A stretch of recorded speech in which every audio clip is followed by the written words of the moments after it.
soie, d'écarlate et de toute espèce de bois de senteur,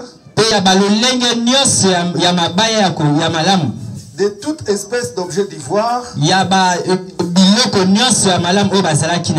toute espèce d'objet en bois très précieux, en airain, en fer et en marbre, des cannelles, d'aromates, des parfums, des myrrhes, d'encens, des vins, d'huile, de fine farine, de blé, de bœufs, de brebis, de chevaux, de chars, de corps et d'âme d'hommes. Les fruits que désirait ton âme sont allés loin de toi. Et toutes les choses délicates et magnifiques sont perdues pour toi. Et tu ne les trouveras plus. Les marchands de ces choses qui se sont enrichis par elles se tiendront éloignés. Dans la crainte de son tourment, ils plairont et seront dans les deuils. Acclamons la parole du Seigneur.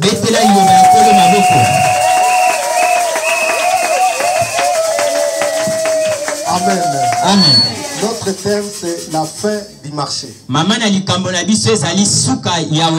On va disperser le marché afin que nous puissions devenir libres. Prenez place, que Dieu vous bénisse. Est-ce que quelqu'un peut répéter après moi la fin du marché? Non, je voudrais à haute voix. C'est très très fort. La fin du marché. Amen. Amen.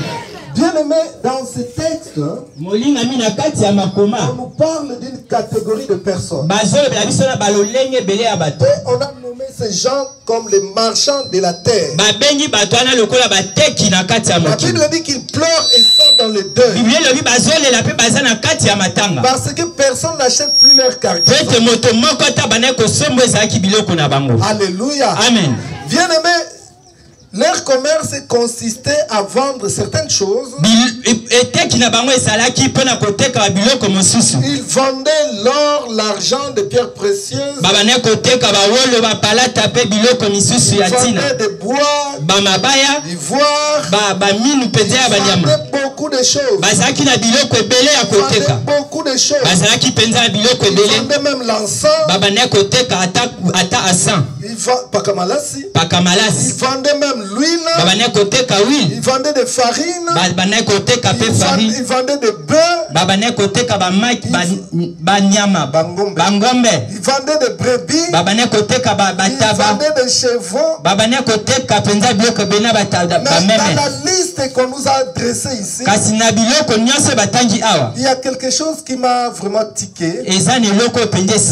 Quelque chose qui m'a vraiment traversé l'esprit. Dans la liste de la marchandise que ces gens, à la fin, bien aimé, on cite quelque chose. On dit que comme marchandise, ils vendaient aussi des corps et d'âmes d'hommes. Bien aimé, vous avez vos Bibles vérifiées.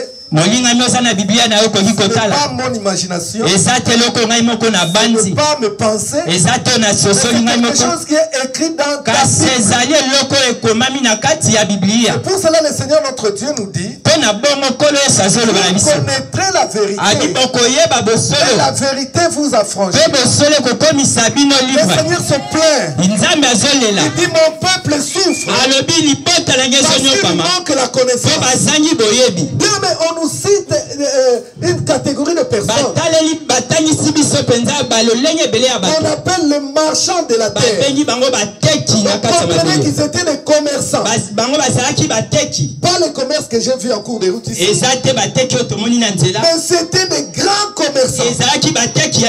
La Bible dit qu'ils avaient des cargaisons. Les cargaisons, c'est l'image des conteneurs. conteneurs. C'était des gens qui voyageaient. Ils allaient à Dubaï, ils allaient à Banzou, ils allaient en Turquie, ils allaient à Paris, ils allaient partout dans le monde pour acheter de la marchandise. Ils allaient même à l'intérieur, ils vendaient même les bois,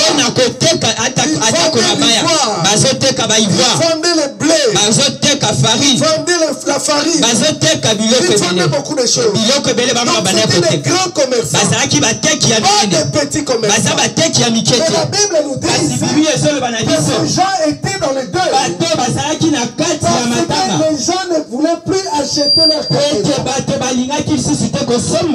gens ne voulaient plus acheter leurs marchandises. On nous a nommé, on nous a cité la marchandise.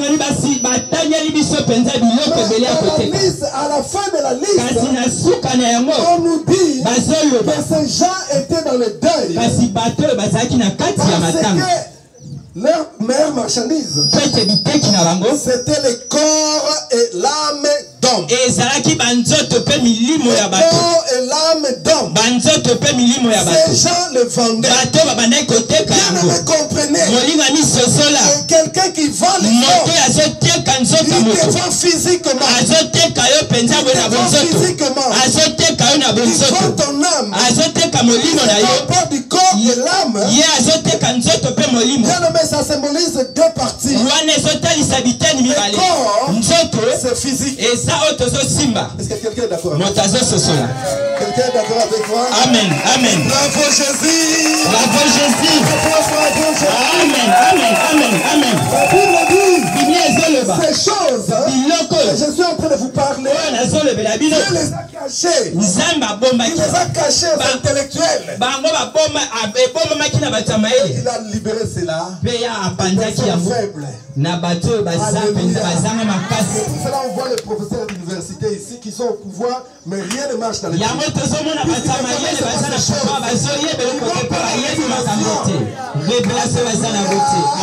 Bravo Jésus. Amen. Amen. Amen. Alléluia. Bien aimé. Ça c'est une vente nocturne. Ces commerçants bien aimés, ils vendaient. Où est-ce qu'on vend? Dans le marché. C'est pour cela nous déclarons la fin du marché. Ce marché-là doit cesser. Ce marché-là nous allons disperser. On a arrêté la vente. Ils vendaient des hommes. Quand on dit le corps et l'âme d'homme, bien aimé, ça a une signification. On parle du corps. Le corps c'est physique. Les bras, les mains, les yeux, et les pieds. Même chez les mamans, il y a la matrice. Et pas ma maman pèse na mabele. Non, la matrice. Et ça la matrice passe même si on ne voit pas, mais ça fait partie du corps. Il y a le cœur, il y a le rein, il y a beaucoup de choses. Tout ça, ça constitue le corps. Et ces gens vendaient le corps. Donc à partir de maintenant, peut-être toi tu es là, mais tu es déjà dans un marché comme marchandise. Alléluia. Amen. Peut-être tu ne le sais pas. Ça ne va pas, j'ai mal au ventre.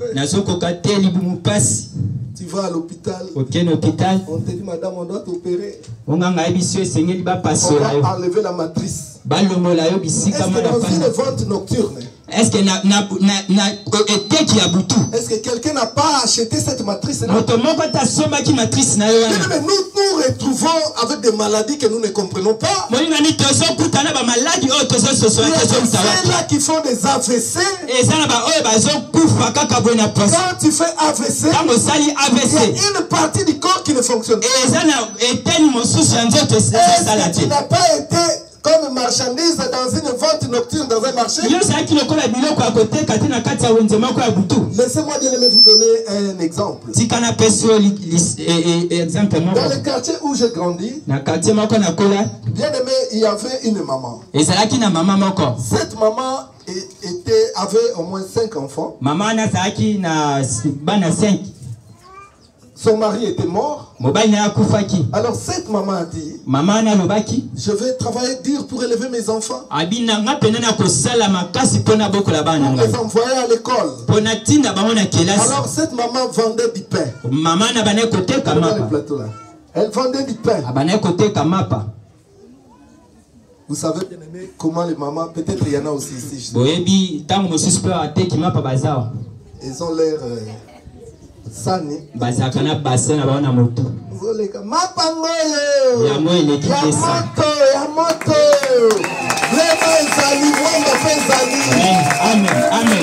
Alléluia. Amen. Un jour cette maman est tombée malade. Fais-moi très bien aimé. Cette maman est tombée malade. Il y avait l'œil gauche qui ne fonctionnait plus bien. Elle va à l'hôpital. On lui dit madame c'est la cataracte. Vraiment on ne peut rien. Et cette maman avait perdu son œil. Elle a pleuré mais elle ne pouvait rien. Elle a continué son commerce avec un seul œil.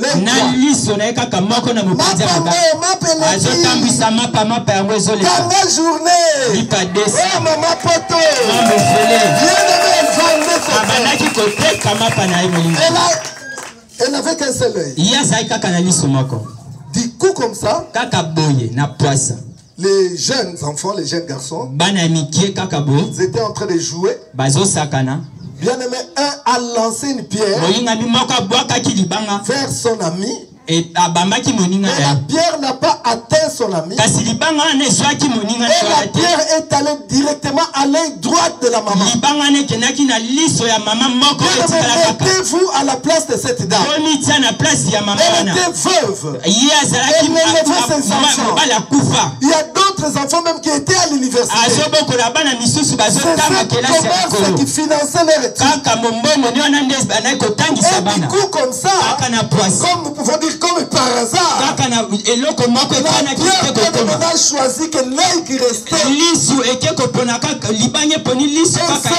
C'était une maman du quartier. Cette maman a commencé à pleurer.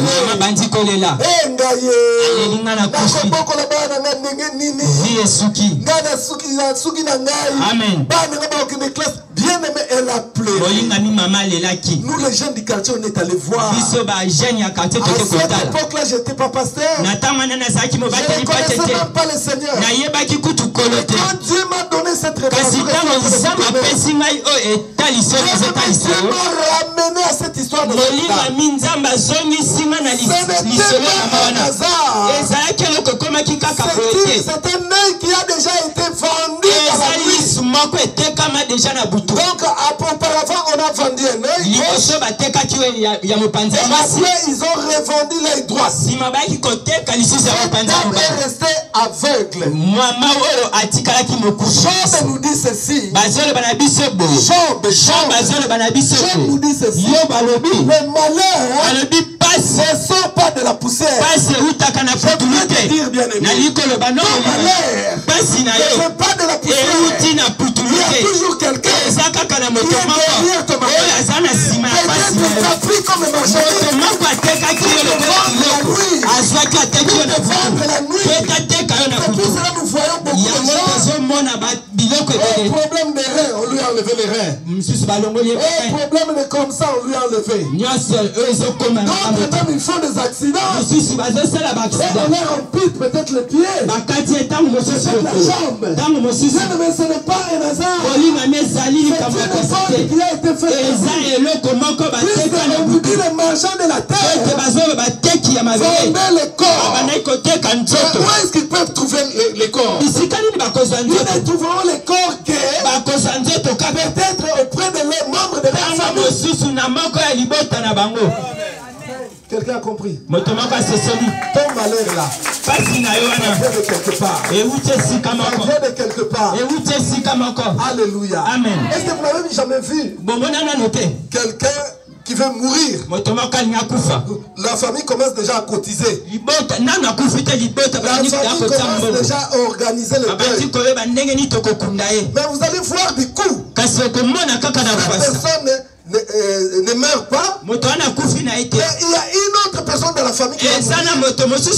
Et la personne qui devait mourir, il redevient en bonne santé. Vous n'avez jamais vu ça. On sait que cette personne-là a acheté la vie de l'autre.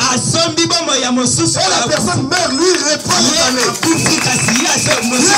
la parole de Dieu ouvre les yeux. C'est au travers de la parole. Il faut comprendre les choses. Job a dit, le bonheur ne sort pas du ciel. Et la souffrance ne germe pas du sol. Ça vient de quelqu'un. Ça vient de quelque part. On nous dit que les marchands de la terre, ils vendaient d'abord le corps. Là, je vous ai donné l'exemple. Comment on peut vendre le corps? Quelqu'un qui va chez le féticheur, il dit, moi je veux devenir riche. Ah, si tu veux devenir riche, il faut ceci, cela. Donne-moi ton père. Donne-moi ta mère. Donc, bien aimé, le père ou la mère va être vendu dans la maison du féticheur. Vous allez voir un simulacre d'accident. Mais ce n'est pas un accident normal. C'est un accident planifié. Depuis le marché nocturne. Et dans la journée, vous allez voir, bien aimé, un accident banal. La personne meurt. Nana moni mutu na Kinshasa te na poto nzeleza malamu makamuso bien prince bien aimé mutazo tambola et ate nzeleza libote plat prince mais mutu abeti libakuna na prince ye moko akoyi ba memi na hôpital makamezo changer est-ce que tu vas me dire que c'est un hasard? C'est une vente nocturne. Bien aimé, le marché nocturne. Des fois, c'est chez les féticheurs, chez les marabouts, Amen. Alors, un autre exemple pour avancer. Vous avez appris. Si tu n'as jamais été en Angola, mais tu as appris. Les trafiquants de diamants, ils font beaucoup d'argent. D'autres vendent leurs doigts. Vous le savez. Alléluia. Amen.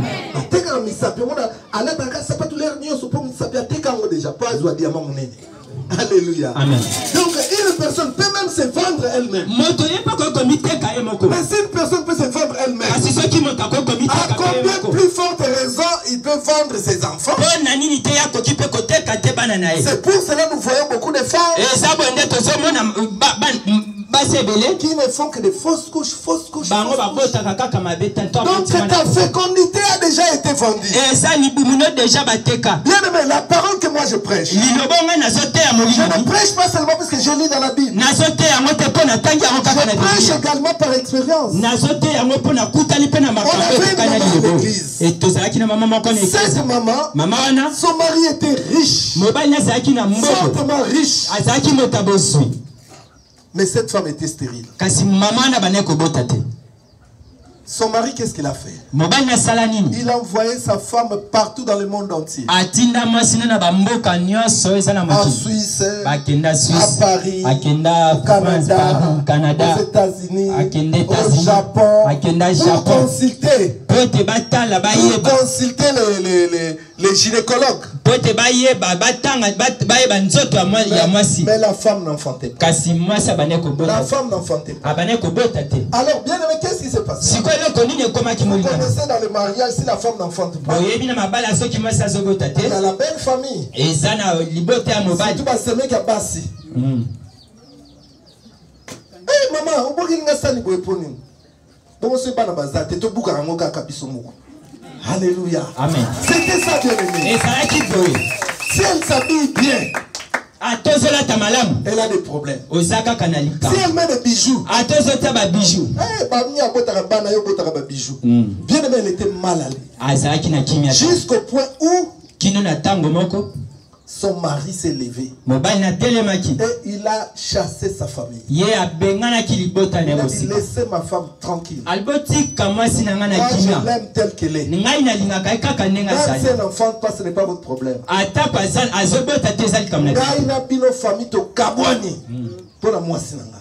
Alléluia. Amen. Il a bien agi. C'était une preuve qu'il aimait sa femme. Mais cette femme-là, comme elle a cherché partout chez tous les gynécologues renommés, comme la maternité ne venait toujours pas, cette femme a entendu parler de Jésus. Jésus-Christ est la pierre angulaire. La pierre rejetée par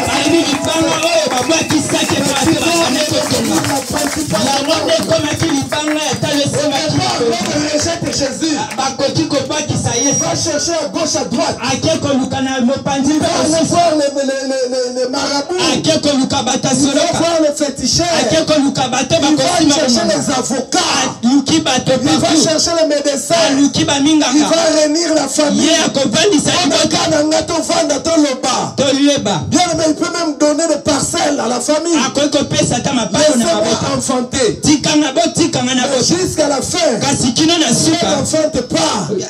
Si elle n'enfante pas, qu'est-ce qui va se passer? Jésus qui s'est final.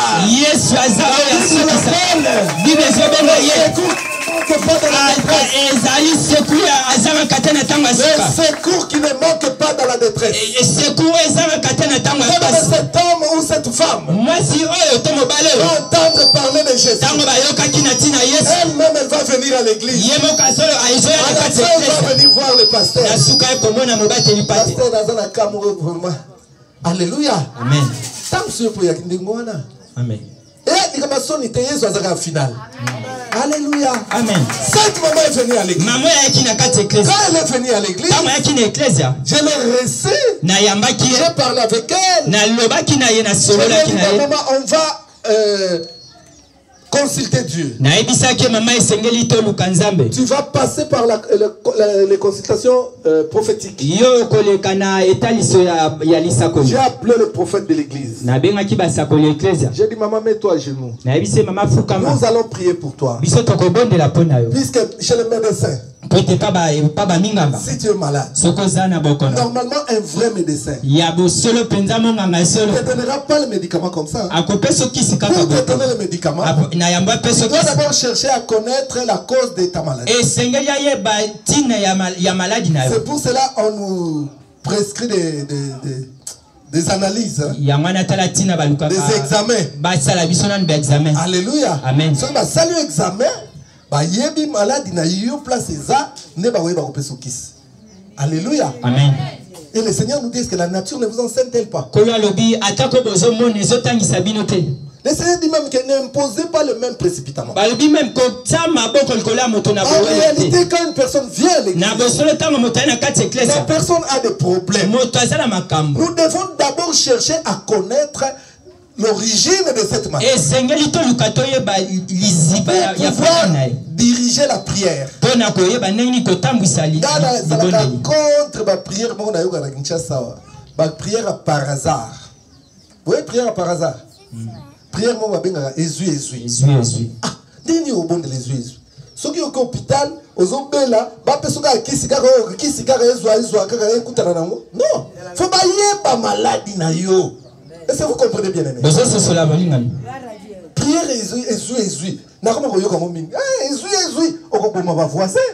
Ozoti na moto, ozoti na 42, ozoti na 46. Pour Jésus. Okokoma innocent.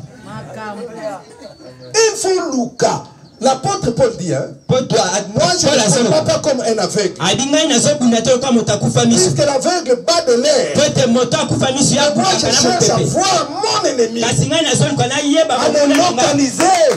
Afin que je puisse bien ajuster. Alors cette maman, J'ai appelé les prophètes. J'ai dit, bon, on va prier pour la maman. Que Dieu nous révèle l'origine de ces problèmes. Le Seigneur nous a parlé dans Jérémie 33.3. Il nous dit, avant que moi, je te répondrai. Il y a des grandes choses des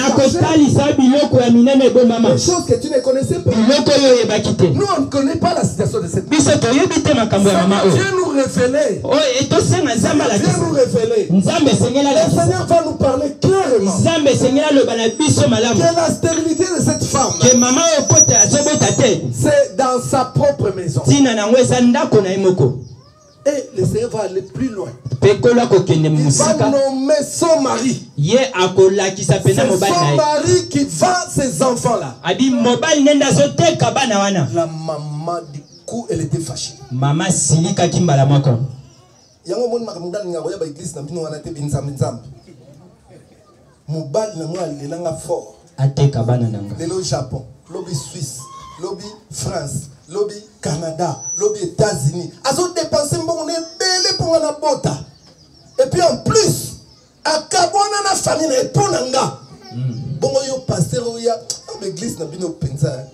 Pasteur na roya resouté na zongi na nga catholique. Tobi zonga na yo. Alléluia. Amen. La maman est rentrée chez elle.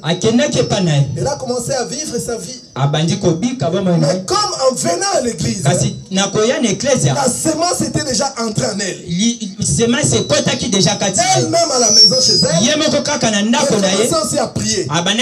Si son mari part au travail, elle reste. Au nom de Jésus, au nom de Jésus, au nom de Jésus, à la base, il y a stérilité dans le gars.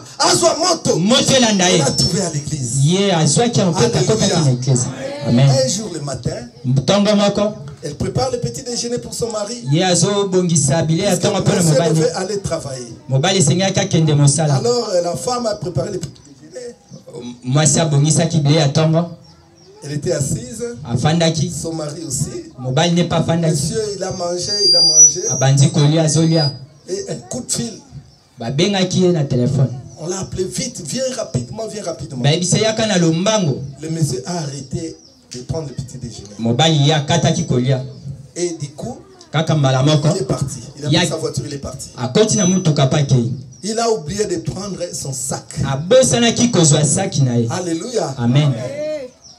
Sac ma mallette diplomatique. Amen. Il a oublié ça. Il est parti. Madame a remarqué, apposé un sac na ye. Tika sac on a même dans l'hôtel a une chambre. Pour eux un salon peut-être papa ya baboya, sac na ngaraté pour muta simba. Tika na kenena on a chambre. La maman en soulevant les sacs. Maman tombe la sac. Mallette diplomatique. C'était lourd. Et ça qui pensa kilo. Très lourd. Et ça qui kilo. Vous savez, quand un sac est très lourd, même si c'était fermé, ça risque de souffrir. Alors, le sac s'est ouvert. Du coup, qu'est-ce qu'elle voit? Un grand serpent dans ce sac. Un grand serpent. La femme a crié.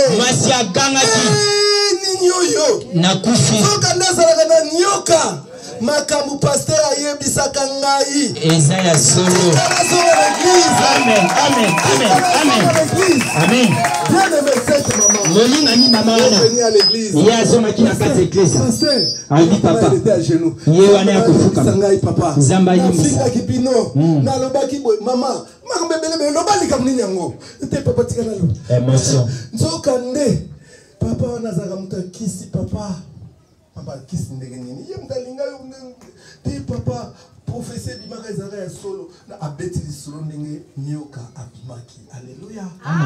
Le monsieur là où il était mobile bisika a senti qu'on a touché à ses filles. Ye ayoki ke basili penza uzaki sekele na directement à la maison. Ayaki mbangu na ndako. Il est venu directement à la maison. Tanga ye mbangu na ndako. Il n'a pas trouvé la femme. Amona ki mwasi te. Il a demandé les domestiques. Batuni boy. Ils ont dit, maman est partie vite, nous ne savons pas où est-ce qu'elle est partie. Elle était à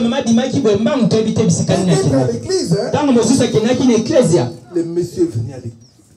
papa ya kina kati il a trouvé sa femme. akoti mwasi. Toi, qu'est-ce que tu fais ici? Yo zosa nina. Allez, rentre à la maison. Abima zoma ndako. La dame a dit, papa, Masali bitata. moi et toi, c'est fini. Ngai na yo esi. Moi, je ne rentrerai plus. Na kozonga lisusu Reste te. avec ton argent. Tikala na mbongo na yo. Reste avec tes biens. Tikala na bozwi na Reste yo. avec tes maisons. Tikala ba ndako Reste na avec yo. tes voitures. Tikala ba mituka na yo. De souffrir. Ngai na ndimi na nyoko. Moi, je ne rentrerai plus. Kasi epai na kozonga te. Na kozonga te. Cette femme bien-aimée Mwasi wana a arrêté le mariage. molingami ye akataki Mais la libala. bonne nouvelle est que Ya malamu ezali nini? 6 mois après, koleka batango il y a eu un frère qui a aimé cette femme. eza na ndeko mobali moko alingaki mama oyo Et ils étaient mariés. babalanaki. Après 3 mois, 3 mois elekaki la femme a conçu. mwasi azwaki zemi lelo aza na zemi. Aujourd'hui, lelo tozoloba de cela partout. ye atatolaka likambo wana bisika nyonso. Témoin de cela partout. atatolaka yango bisika nyonso. Bien aimé, l'argent de cet homme molingami mbongo ya mobali oyo de la vente nocturne. eutaki na boteki ya butu. Vendait les enfants. abandaki koteka Sa bana femme devait concevoir. oyo mwasi na esengelaki Bien amema. aimé, beaucoup de gens. bato ebele Enfin, nous allons même vers les gens. ntango mosusu tozokende mpe ya bato mosusu Yaya mpona mbongo minerval bana baotanga te. nazokoka te. Yaya ndako kuzu babengani ngai. Yaya afingi oyo bapesi yo mbongo. Nzoka nde mbongo wana azozwango kaka na yo moko atekaka yo. Alléluia. Amen. Tekaka yo. Amen. Alléluia. Amen. Vous voyez notre grand frère, il est grand commerçant. bomoni ndeko na biso mobali aza moteki monene. Mais ce que tu vois là, oyo ezomona c'est wana l'apparence. eza oyo nyonso ezomona. kasi nini Tu vois les voyages à Dubaï, ozomona nzela bavoyage ya les voyages dubai. à Guangzhou, ozomona azokende tu vois les ngwanzu voyages en Turquie, azokende turki. tu vois la marchandise des conteneurs. ozomona bakontener ezoya. Mais c'est bien. kasi ezali Tout malamu. cela c'est apparent. nyonso wana eza oyo miso ezomona tozomona. kasi na En bosolo réalité, na bosolo son argent vient mbongo na ye de la vente nocturne. eutaka na boteki ya Ce sont des butu. hommes. ye azoteka Mais qui bato. sont les hommes que lui vend? kasi bato Il nini vend les membres azoteka de sa propre famille. azoteka bandeko na ye. Matthieu 10, 36 nous dit, Matthieu 10, 36 l'homme ezoloba aura pour ennemi moto akozala les gens enemi de sa propre bato maison. kaka ndako na ye. moto azoteka yo Celui qui est dans ta propre eza bato famille, aza na kati ya ndako na yo. celui-là bien-aimé, eza ye nde te vendre moto alibota no na koteka yo ateki yo na ntongo à midi, ateki yo na moi mpe azoteka yo na fois même, na ntango mosusu ye azoteka également tes enfants. azoteka mpe bana na yo. Oh, lelo bozomona bana kizengi bakomi ebele. bakidengele Oh, bien-aimé, Job nous a dit les malheurs ne sont pas de la poussière. mpasi Dieu eutaka ne patumu peut te. pas te donner des enfants qui zengi. nzambe akokopesa bakidengele te mpo ete ekomami La bénédiction de l'Éternel enrichit. lipamboli ya kolo ekuluku kaka. Il y a quelqu'un dans ta vie. eza na moto moko na nsima Il est na yo en train de vendre ses enfants. ye nde azoteka bana Tu dois wana. faire très attention. esengeli osala na Tu bokebi dois faire très attention. esengeli osala bokebi. Pour cela, Dieu nous dit, yango na nzambe azoloba na biso l'homme qui se confie à l'homme, alobi alakela mabe moto azoselike mpe ya moto yo ete elike mpe ya tu mobali. l'amour apparent de son mari. mama oyo amonaki bolingo ya bonzoko mpa Son mobali. mari dépensait pour elle. mobali na bana kotinda ye Elle a bapoto vu les maisons, les parcelles. amonaki mituka amoni mapango. Mais oh, nzoka tout cela, c'est elle-même qui produisait cet enfant. nzoka nyonso wana eutaki kaka epa na ye Ces moko. finances-là, c'était le fruit de ses enfants. mbongo wana ezalaki kaka bana na La ye moko. vente nocturne. wana eza boteki. Qui t'a vendu? nani ateka Qui yo t'a acheté? nani asomba Puisque yo s'il y a une vente, soki ezali na il boteki doit avoir également les acheteurs. esengeli mpe basombi bazala. Quand il y a les vendeurs, ntango bateki baza il y a également les acheteurs. basombi mpe esengeli bazala. Est-ce qu'on dit bien? Parce que moi, je discute avec la parole. ngai mpenza na tambolaka na liloba. Ozoluka libala. Libala ezoya te. Allez. Okena ndako ngaka. Ndako ngaka tobengi yango zandu. Amen, hein? amen. Tanganga nga penza. Libala ezoya te papa. Vraiment nalingi yo sala kinga nazwa libala. Yaka na soso, yaka na taba, yaka na mbongo, yaka na bougie, tout ça là. C'est bon. Amen, hein? amen. L'enganga. Il va faire ces choses. nganga ya kosala makambo Et wana. après, un monsieur va venir fortuné. kasi moto moko na nsima yako akopesa mbongo. Est-ce que Nganga salaka libala? Na salaka libala. nzambe Donc Nzamba yebi mobali na yo ayebi mwasi na yo. Amen. Alléluia. Amen. Nganga zapena batute. Mais nani esalami ke nganga asali makambu pe mobali aye. En réalité, mobali wana aza mobali ya mwasi mususu. Alléluia. Amen. Donc yo ke pa nganga comme zandu oke ko somba mobali. Mobali ya batu akomi ya yo. Alanda yo na tongo, alanda yo na midi, alanda yo na poko, asombe yo lupango. Nzoka nde mukolo mobali. Aza quelque part. Yango basi baza kotula. Po mabala na bango bateka yango na wenza kutu. Amen. Amen.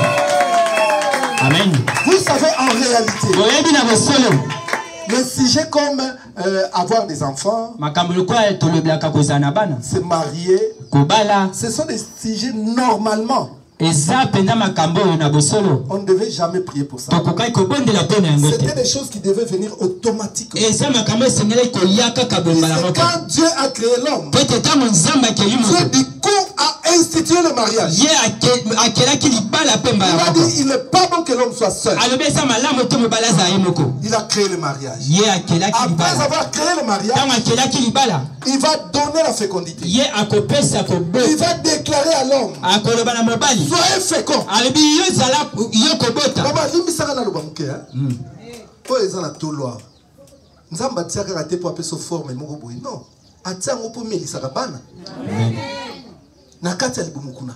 Nzamba tie iteris, atie matrice, atie ba trompe. Et ça pour informer moi na mai pendant 9 mois. Amen. Ya yo vanda kaka boy donc nzamba garnir yo kaka sala nengwana. Dieu dira dans le pays où mon nom est invoqué, il n'y aura pas de femmes stériles.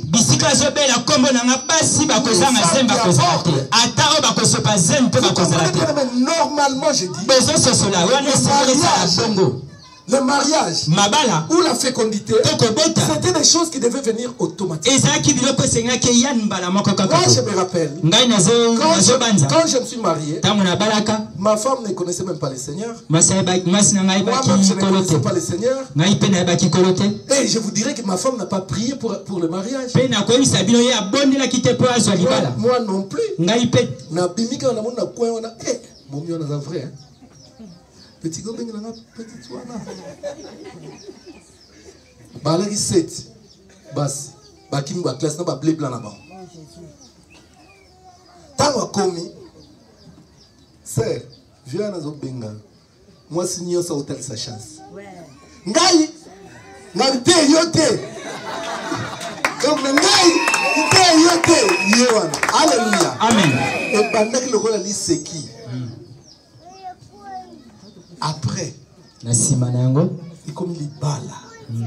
Amen. Hein? Amen. Tant que bala ni, si mali bala, bien aimé. Soit mon bala bali moi, c'est pas que tu vas ni dénoncer. Bah mi se peli sanaka.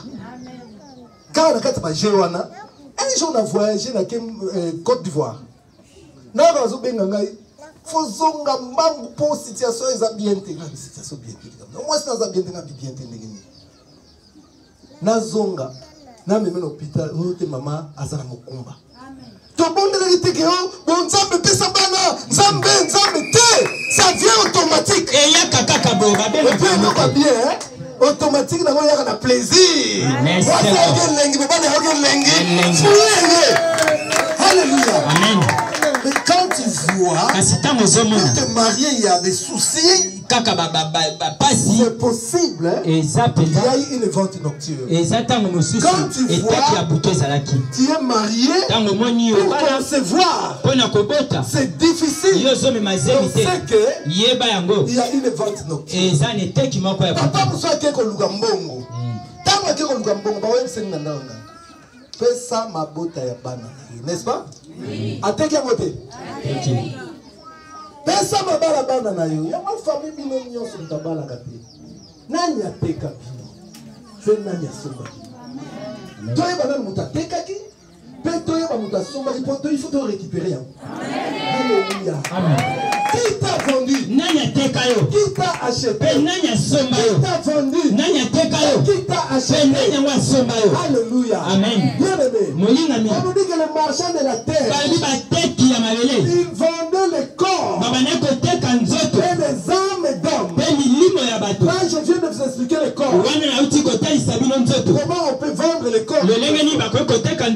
Mais on nous dit qu'ils vendaient le corps et d'âme. Le corps, c'est la partie physique. Mais l'âme, c'est la partie spirituelle. Puisque l'âme, on ne la voit pas. Des fois, la gauche A. Si on a un médecin, à ça l'opération, il y a plastique. Amen. Cœur artificiel. Mais quand on parle de l'âme, l'âme est invisible. L'âme, c'est la partie spirituelle. L'âme, c'est la partie spirituelle. Alléluia. Amen. Corps est égal à la mabile. Mais l'âme, qu'est-ce que nous faisons? Nous disons que son âme repose en paix. L'âme continue de vivre. L'âme ne meurt pas. L'âme, c'est le centre de décision. De la volonté. Des émotions. Des sentiments. Il y a des sentiments.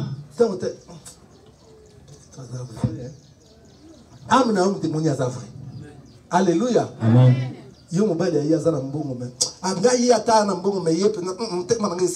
C'est ton âme.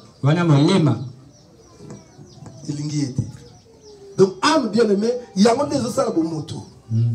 Ndenge na zaboye na tongo na kina pasi ya kulata. Alléluia. Amen. Na kina pasi ya kulata. On peut supporter nga pour déformer. On dit ça vous allez la même billet. On a des problèmes. Amen. Oh azala nga mo to mi bala ayega directement. Amen. Amen. Na to na te. Na obetani. Oh wana nyoso commande zo le kana kata ame na nga. Ti malamo ame zu décision. On l'a ta au carré. Na sapato na chocolat. Azuna lati. Au moins on sala ame. Yango ozomona soki bateki yo. To bateka mwana na yo. Même la classe maïe les athées. Alléluia. Amen. Donc c'est la partie spirituelle. Donc l'ennemi quand il vend le physique, il vend également le spirituel. Bon, remarquez même temps sur moi, départ comme un examen d'état à Soukawa. Donc c'est que nous qui nous avons fait, faut te cabaye de naïe. Nous tout le monde bien. Alléluia. Amen. Qui t'a vendu? Qui t'a vendu? Qui t'a acheté? Maman Zoka moi. François Penza a changé. François n'a pas dit boité. François n'a pas dit boité. Mais le François n'a pas dit boité. Ennemi na yé n'était pas manga kaka. Azwa kita bambanga, azwa mbeto bambanga. Mais vraiment n'a pas comprendre. Est-ce que va teka François te? Pour maman, je ne sais pas que nous avons un boutou. Abingai mubali on a ngai fouillé. Ngai fou François on a comme azana mbongo ngai fou kaka ye. Siko François bateki ni mama wa. Motema ya mama ya François et comme na mama wa. Tango azomona yo. Azomona lokola démon. Pour basi ba sombi âme na ye. Vous comprenez? Amen. Ba sombi déjà âme na ye. Amen. Donc papa atanga été bana na alongana bana wana bana nini bana donc mobali wana bateke ba divorce belé bozomona bien aimé, c'était des choses qui devaient se régler à l'église. Et ça qui makambo Seigneur qui est sur solution à quatre églises. Nous annulons la vente. Puis nous récupérons l'âme de François. Nous dirigeons vers sa femme. Le cœur de l'homme comme un courant d'eau entre les mains de Dieu. Il peut pencher là où il veut. Au lieu que ne soit pas Alléluia. Amen. Bien, vous avez compris jusque-là. Vous avez compris jusque-là. C'est pour cela dans la lecture. On nous a montré la richesse de ces gens-là. Le commerce de ces gens-là. Mais à la fin de la liste, c'est là où on vient nous signaler qu'ils ne s'enrichissaient pas seulement à cause de l'or, des diamants, de tout ça. Mais ça venait de la vente des corps et d'âmes. Quand le réveil est arrivé, quand l'église de réveil a commencé, à cette époque-là, on l'appelait encore des groupes de prière. Les gens ont fui le marabout. Ils ont fui les féticheurs. Tout le monde s'est dirigé vers Jésus-Christ. Pour cela, vous verrez des gens comme Maman Georgette Bouloba. Si vous avez déjà eu l'occasion de suivre son témoignage, c'est une femme que son oncle avait vendue. Son oncle l'avait vendue. Quand cette femme est venue au Seigneur, Dieu a fait le miracle. Cette femme est devenue ce qu'elle est aujourd'hui. Avant cela, aucun homme ne pouvait accepter d'épouser cette femme. Un restaurateur a restauré la vie de cette femme. Il a restauré la vie de cette femme. Par son expérience, ça lui a inspiré de chanter ces cantiques-là. Bamarabu bakomi kosuka tokomi kolanda masia. Alléluia. Amen. Puisque elle-même elle avait des conteneurs de fétiches. Et quand elle est allée vers Jésus, ce que Jésus lui a fait, aucun marabout ne pouvait le faire. Jésus l'a restauré. Jésus lui a donné un mari.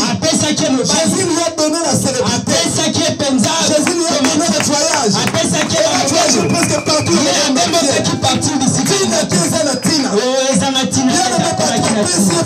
Amen.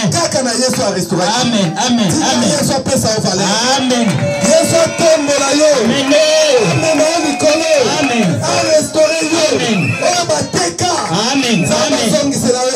Amen.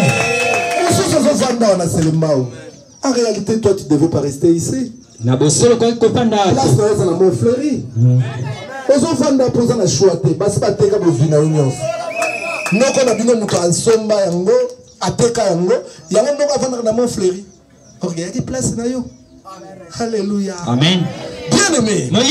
Alors, je voudrais aller terminer. Nous voyons le Seigneur Jésus-Christ. Le Seigneur Jésus-Christ. Bien-aimé, un jour, il s'est dirigé vers le temple. Il s'est dirigé vers le temple. Qu'est-ce qu'il voit dans le temple? Il voit un marché. Il voit un marché. La Bible dit qu'il y avait des hommes qui s'étaient installés dans le temple pour faire le commerce.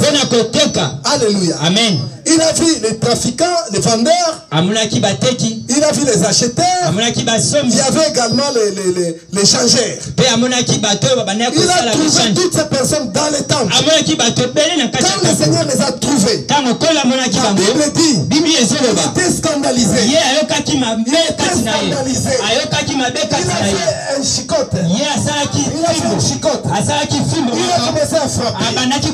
Il a commencé à frapper. Et à la fin, il a dit un mot. Il dit ma maison. Ma maison est censée être une maison de prière. Mais vous en faites un homme de voleurs. Qui est ce vous-là? Mais vous, c'était les commerçants. Ceux qui vendaient. Ils vendaient dans les temples. Laisse-moi dire à quelqu'un. Même les temples là, en réalité, c'est toi, c'est moi, c'est lui, c'est elle, c'est nous qui sommes les temples de Dieu. Puisque la Bible nous dit que le Seigneur Jésus n'habite pas dans les enfants de main d'homme. basana maboko ya bato ye abana kana babati bote ye abana kana babati bote kolo Yesu ye asana ye moko ndako ya Yesu ezali ezangai quand Jésus se fâche tango Yesu asiliki ma maison alobi ndako ya ngai bososola kasi temple wana ezalaki penza elili ya moto ezali elili nango ezali na biso bamikotisa na bazoteka biso ndambo bazoteka biso ndambo victoire au moins bazwa ngombe soki ngombe baccroché na cette victoire yo yaka kaka ngalingi foi bakatemi foi yango ngalingi motema bakateli motema ngalingi likolo bakateli likolo ngalingi bokatela na katikati bakateli na katikati mutu wana awa akomi AVC côté mosala raté basomba yango na victoire. Alléluia. Amen. Jésus était fâché. Yes, il dit ma maison. C'est toi la maison de Dieu. C'est toi la maison de Dieu. Jésus est en colère. Il est en colère. Quelqu'un est en train de se il s'est installé. Et les gens viennent. Bien, mais est-ce que vous voyez trafic, il y a des organes humains et ça. Vous voyez bien, non? Bazuyo boye, enlever yotam susu, bakena na maison moko, c'est l'opération alongoli barin puisque on continue barin na ekufa. Asa na besoin. Vous connaissez ma solo de? Mais le Seigneur nous dit, est-ce que la nature ne vous enseigne pas? Soki na mokili, na misu boye, tozomona bazosomba parti ya nzoto bato. Bon na molimo. Alléluia. Amen. Chez nous en Europe, et pas la biso kuna na poto. Quand tu meurs surtout subitement, on vient enlever des organes. Et on va donner aux autres personnes. On va prendre cela. Bien aimé. La Bible dit, ces gens, on les appelle les trafiquants. Un trafiquant, c'est quelqu'un qui fait un commerce illicite. C'est quelqu'un qui fait les choses dans le noir. On dit que ces gens s'étaient installés. Ils étaient installés. Qui s'est installé dans ta vie? Qui s'est installé dans ta vie? Qui contrôle ta vie? Qui contrôle ta vie? Aujourd'hui, il va être partout. Lui bateki partiu, lui bateki partiu. Yozo mo ngapi na ebite. Basa longola ngilo wakati nyonso longwa. Si ko côté nini barre. Na ko arrêt passe. Mutu mo sa commander yango. Alléluia. Amen. Bien aimé na nyango azoteka yo. Na nyango azosomba yo. Jésus s'est fâché. Il s'est fâché.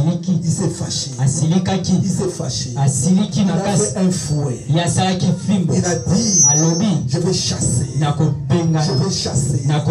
Quand Jésus qui est le roi, il t'appelle ma maison. Alléluia. Amen. Il t'appelle. Comment viens? Amayaka.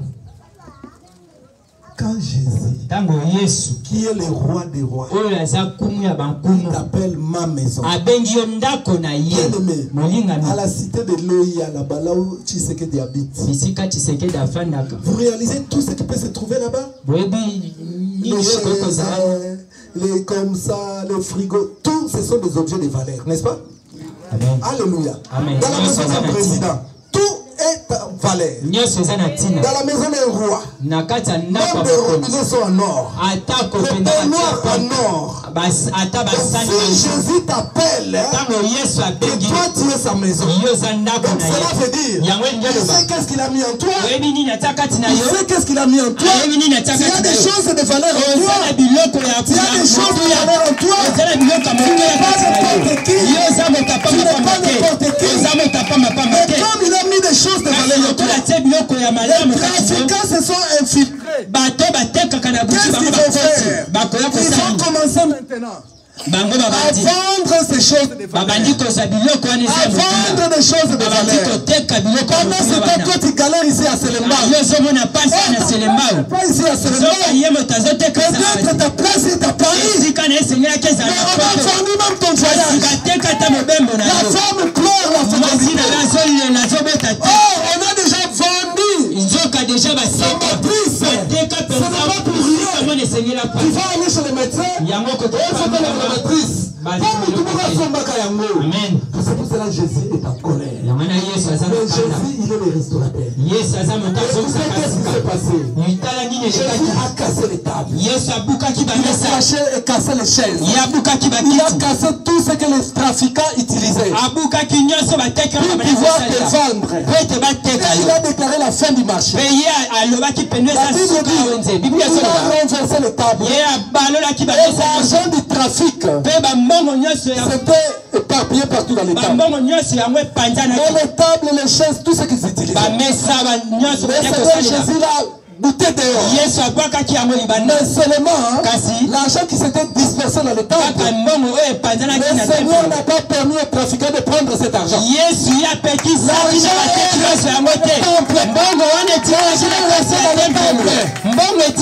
Qu'ils ont pris, Jésus va les restaurer. Mais sache que comme tu es là, il y a toujours les choses de valeur. Il y a toujours les choses de valeur. Jésus te restaurera. On l'appelle le